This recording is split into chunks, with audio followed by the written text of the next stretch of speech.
Okay, I'm on broadcasting once again. There's a new link. Hello, everyone over there. Can anyone hear us? Let us tweet us or text us in the chat. I'll just add us in here. Please do. Okay. Oh, they can't. Okay. New link coming up.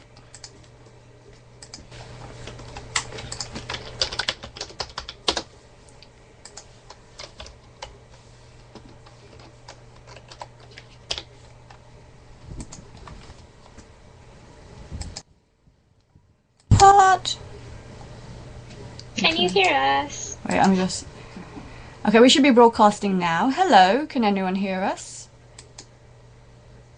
I have to say, I think I did click on the link and I did hear the first part. So. Oh, is there a new link? Do you want to check again?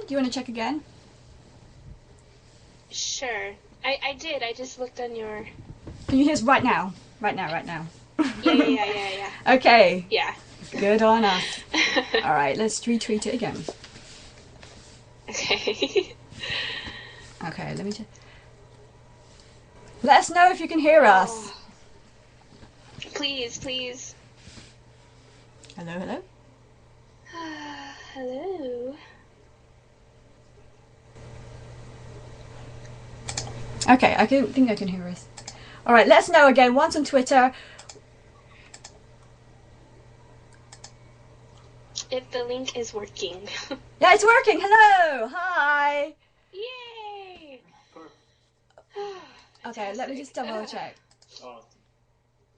Okay. Let me just double check. Everyone, okay. I'll just put the intro music. Just double check they're all playing. Maybe it's a good thing because we're all a bit... Phew. Okay, so... Collect your thoughts. Collect your thoughts. We're on air in a few seconds. Okay. Go. Oh, what? One, two, three, I'm Katie McGowan and you're listening to Camelot Cast. Hi, it's Anthony Head and you're listening to Camelot. My name's Richard Wilson and I play Gaius and I'm a member of the Camelot cast. It's Rupert Young, I play Sir Leon and you're listening to Camelot Cast. Hello, my name's Angel Colby and I play Gwen in Merlin and you're listening to Camelot Cast. what the hell? Oh, no. Hello, take two on air once again. I think it was good that we didn't hear us the first time because I think we're all a little bit stunned by that episode, right? So very, very quickly for all of us who just say hello to everyone who can hear us. Thank you for letting us know. Hi, Cassie, I can see you in the chat. So if you've all followed the link, you can also speak to us on the chat if you want to. All right, so.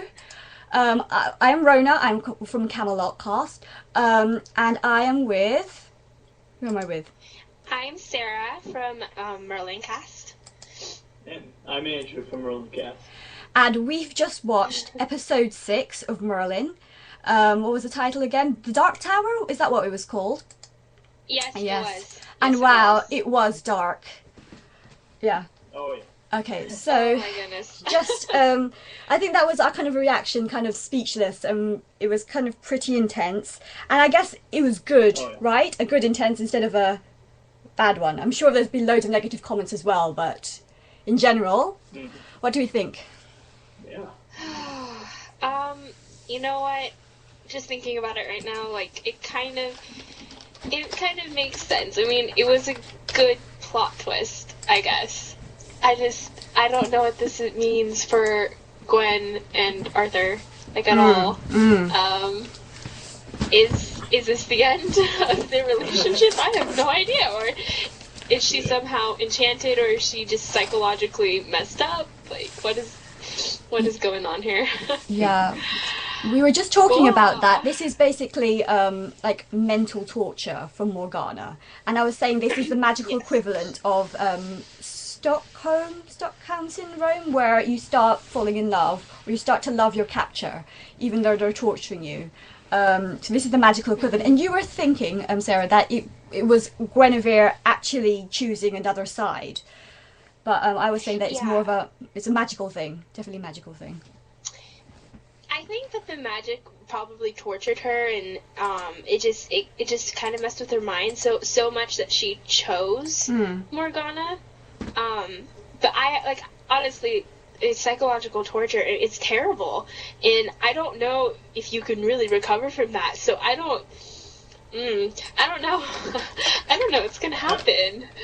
I have no hope right now. This is depressing. Well, I'm okay with it. I think it is definitely it's a magical thing, and she's been like, I don't know about the legends, but there's usually a evil Guinevere. She either has a sister or an evil twin that Arthur doesn't recognise is not his wife at some point. So this is their equivalent of that. So that might be. Well, okay. I guess it makes sense. It works. But still, I'm just kind of mind blown. Mind blown. It is mind blown. Exactly. Okay, so let's start from what do you think, Andrew, in general? Just hear your thoughts quickly before we get on. Yeah, I was on my toes every second of the episode, especially the scenes where you had Guinevere in the tower, and you had all the screaming, and she had visions of Arthur, Merlin, Elian, and it was just like, and then with Morgana, like, she treated her so poorly at first, obviously, when she captured her, but then, like, she was just seemed so nice all the way through. And I think that was part of it, just the fact that you saw a side of Morgana that you have not seen in so long, even though you know it wasn't sincere, but still, it's just, it's so surprising. That was actually, that was pretty interesting, was that Morgana, she told again of her 2 years down the pit. They mentioned the pit where she was held, and instead of being, she's so twisted now and so cruel. Instead of she's done it again to another person, and at the end she says, "Oh, poor you! I'm giving you air. I'm giving you food. At least you're not shackled." Yeah. She's just horrible. She's so cruel. She's so horrible. But that's the funny thing, is that Morgana's now trying to twist, but she's come up with this convoluted plan once again. She wants to get a spy in Camelot. I know she's done it a few times and it's not worked, so I guess the next best thing is Guinevere. But why? I don't know, is it not better just to kill Guinevere at this point? I don't know what her plan is, just to kill Arthur? Isn't there other ways of killing Arthur? Yeah, I agree with you there. I don't understand. Maybe, I mean, Morgana just has another person on the inside. Like, that's another thing. I was like, Gwen betrayed. Here we go again with another, betrayal, and another working on the inside, and blah. Well, I don't know. Okay. I almost feel like had Morgana just decided to kill Guinevere in this episode, that only would have strengthened Arthur's resolve to, continue fighting against Morgana. Whereas now that, Gwen's, turned evil right under his nose, he still has no idea. I think when the revelation finally happens, that'll completely shatter his confidence, knowing that, she'd been turned evil this whole time and he had no idea. Once again. I think that might be part of it. Yeah. Okay, so let's break it down. So at the beginning, Elian and Guinevere went to see their father's grave, and I knew from that moment. I heard that he might be killed at this point, but it was like suddenly they give him lines, they make them brother and sister, because every other time he's just like being another character standing there. They've never played with that relationship, and suddenly they're talking about their brothers and sisters. Yeah, he was gonna die. I think he was going to die, especially when their father, and their father, it's just, it was so out of context. Like, I was watching this, I was like, okay, what's going on here? Like, now they bring in the whole brother, and, okay, I have to say, that was, like, probably one of my favorite scenes, though, the banter between the knights, and, I was, like, watching my Twitter feed, Merlin Cast's Twitter feed, and somebody was, like, tweeting like, "Oh, Arthur doesn't tell me anything. Great relationship." But it's just, it was so funny. But that was what's good, because you never. It's good because with Guinevere, you've never seen it's rare to see her with the knights having a chat and talking. And actually, I guess it shows their closeness as well, because how the knights are so loyal to her, not just because she's their queen, but because they're friends and they've known each other. They're the original knights. Mordred wasn't there. They're the Knights of the Round Table, the original Knights of the Round Table from the Stone one back in the day. So that was quite nice. Yeah. And their loyalty and everything like that. So I guess what made me laugh was that, okay, fine, a snake comes and they're all running, yet they leave Guinevere behind. They didn't stay to look for her. Yeah. Even though I know she ran away. She ran away. But no, she ran away. Okay. Wow. That was so weird. I know. Yeah. And but then Elyon did feel extremely guilty. So guilty that he couldn't think straight and left the pack later on. Yeah. Okay. What was interesting was the pacing. Was that Guinevere was taken off her horse by the snake. She was lying down. By the time she was asleep long enough or short enough for them to go back to Camelot, come back, and then they're on the way to get Guinevere, and then she's still lying down, or did that was the pacing, and it didn't seem to be like they were walking while the knights were like quickly trying to get her. That kind of jarred me a bit. I think it was like taking it from a different night, like a different time of the day type of thing, you know? I feel like that's probably what it was. I was kind of confused by that, but I was like, oh, it could be just because, Morgana, it's just taken, it's a different shot from a different part of the day. But for a while, it so confused me, like, if the forest was impenetrable, how did Morgana get Gwen so easily through, that weird forest? And then you see Merlin use his powers later, and I'm like, okay, now that makes sense why Morgana was able to get through so easily. Morgana's got the in as well. Yeah. You were saying, Andrew? No? Okay. I mean, I definitely agree with Sarah on that point. Just the fact that Morgana, the fact that she knew exactly where it was, and, she seems so familiar with the tower. She's probably been there before, so that's probably why it was so easy for her to get there, as opposed to the knights.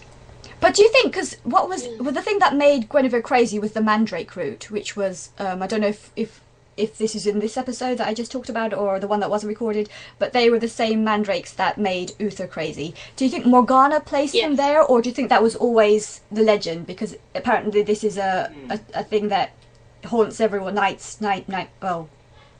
Arthur knows about it, but so it's a thing that is there permanently. I'm trying to remember when Morgana enchanted the Mandrake root for Uther. I think she had to say his name. Right. I think I remember. Something I think he had blood. to say Uther Pendragon. Is it blood? Yeah. So Not been blood. Oh. Yeah. But so I definitely think that if that was the case, then Morgana had to have enchanted them for Gwen. Because, I think, like, Mandrake roots are very personal, so when you enchant them, you have to say the name of the person. That's just a theory, but, yeah, I was kind of thinking that, too. I was like, is this the curse of the Dark Tower? But I don't understand, really, like, besides the darts, like, why is the Dark Tower so, fearful? Other than the Mandrake roots. It might just be the Mandrake and no one's turned up. But maybe people have escaped and it's more of a legend than when you actually see how it works, it's okay. But, fear is about, it's in your mind. So, I don't know, maybe it's that. I'll just quickly, my little sister is here. What did you think about the creepiness and stuff? Was it too intense or what? I jumped a few times. You what? You jumped a few times. But do you think it was... You think you'll have nightmares at the end of it? No. No, okay, fine. You're not brave. But it was crazy intense, wasn't it? But we did... I think it was too tense that we ended up making jokes about it just to break the tension, because, sometimes when you do that. Let's see. So Arthur, when he found out his queen was gone, he was properly... He turned into like a emotional Arthur, and he didn't just jump into action. He was quite taken by it. What was interesting is, I guess, the knights when they're in the forest, because they cut between the tower and the knights. The knights had